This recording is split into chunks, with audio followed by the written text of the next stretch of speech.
Peserta Latar CPNS, dimanapun Anda berada, selamat berjumpa kembali. Kita akan melanjutkan pembelajaran dalam modul wawasan kebangsaan dan nilai-nilai bela negara. Hari ini kita akan sama-sama mempelajari tentang manajemen pemerintah negara.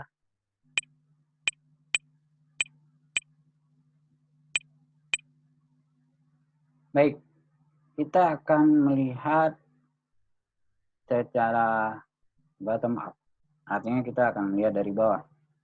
Ya, dari individual, dari diri kita masing-masing. Bahwa tugas kita adalah melayani masyarakat, mengayomi masyarakat, dan memberdayakan masyarakat. Itulah fungsi kita. Ya. Kemudian kita lihat fungsi negara yang dilaksanakan oleh lembaga tinggi negara. Ya, ini diatur oleh Undang-Undang Dasar 1945. Yang pertama, Majelis Permusyawaratan Rakyat sebagai lembaga negara, lembaga tinggi negara yang bertugas membentuk konstitusi atau undang-undang dasar dan ketetapan MPR. Kemudian di situ ada presiden. Yang dimaksud dengan presiden ini adalah lembaga kepresidenan, ya, lembaga kepresidenan, bukan presiden secara personal atau individual. Presiden sebagai eksekutif sekaligus legislatif. Karena seperti sudah kita sampaikan sebelumnya dalam proses pembentukan peraturan perundangan, Presiden bersama DPR akan menetapkan peraturan perundangan. Kemudian DPR sebagai legislatif atau pembentuk undang-undang. Kemudian ada juga DPD sebagai legislatif. Mungkin Anda semua tahu perbedaan antara DPR, Dewan Perwakilan Rakyat, dengan Dewan Perwakilan Daerah. Dewan Perwakilan Rakyat dipilih oleh konstituen berdasarkan partai politik yang mencalonkan mereka, sementara DPD adalah perwakilan individual yang mencalonkan dirinya juga secara individual dan tidak mewakili partai politik, tapi mewakili provinsi dari seluruh Indonesia. Kemudian ada auditor negara yang kita kenal sebagai badan pemeriksa keuangan yang melakukan proses audit pemeriksaan pada pengelolaan keuangan negara. Kemudian juga ada Mahkamah Agung sebagai lembaga pengadilan tertinggi di negeri ini sebagai pelaksana fungsi yudikatif. Kemudian ada Mahkamah Konstitusi yang bertugas untuk menyelesaikan permasalahan perselisihan konstitusi. Misal ada peraturan atau perundangan yang dianggap oleh warga negara atau kelompok warga negara bertentangan dengan konstitusi, maka Mahkamah Konstitusi bertugas untuk menyelesaikan persengketaan tersebut. Ya, ini dalam beberapa pemikiran kita kenal juga sebagai trias politika. Ada fungsi legislatif, ada fungsi yudikatif, dan ada fungsi eksekutif sebagai fungsi penyelenggara negara. Selanjutnya kita lihat ke atas, di situ ada tugas nasional. Tugas nasional artinya tugas kita bersama secara nasional. Apa itu? Melindungi segenap bangsa dan tumpah darah Indonesia, memajukan kesejahteraan umum, mencerdaskan kehidupan bangsa, dan ikut serta melaksanakan ketertiban dunia. Anda ingat bahwa ini termuat dalam pembukaan Undang-Undang Dasar tahun 1945. Untuk apa tugas nasional itu kita lakukan bersama untuk mencapai tujuan nasional? Apa itu? Negara Indonesia yang merdeka, bersatu, berdaulat, adil, dan makmur. Ini juga ada di pembukaan Undang-Undang Dasar tahun 1945. Mari kita lihat struktur kelembagaan negara.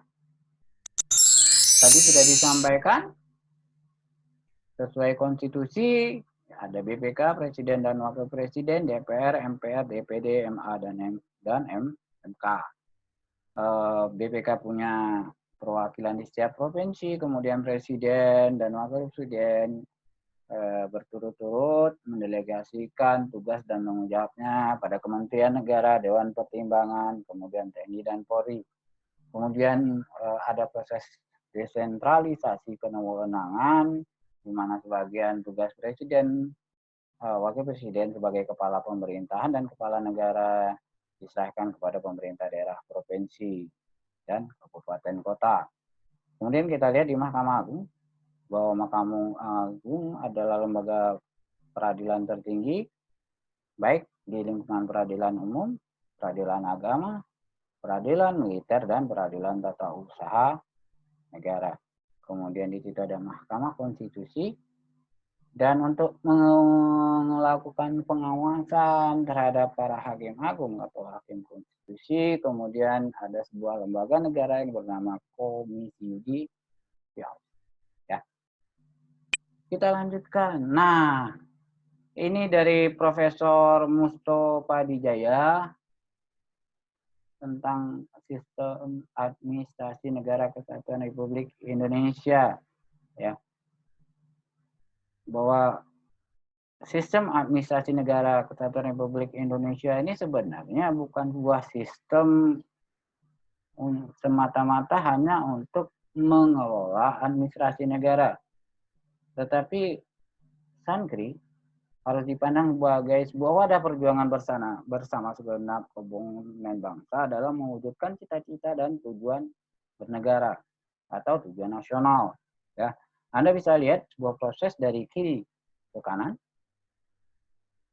Sankri dilaksanakan oleh organisasi, apakah itu kementerian, lembaga, maupun pemerintah daerah, lewat berbagai proses, kemudian bisa berupa kebijakan, dan kemudian dalam berbagai bentuk pelayanan yang terukur dengan ukuran kinerja.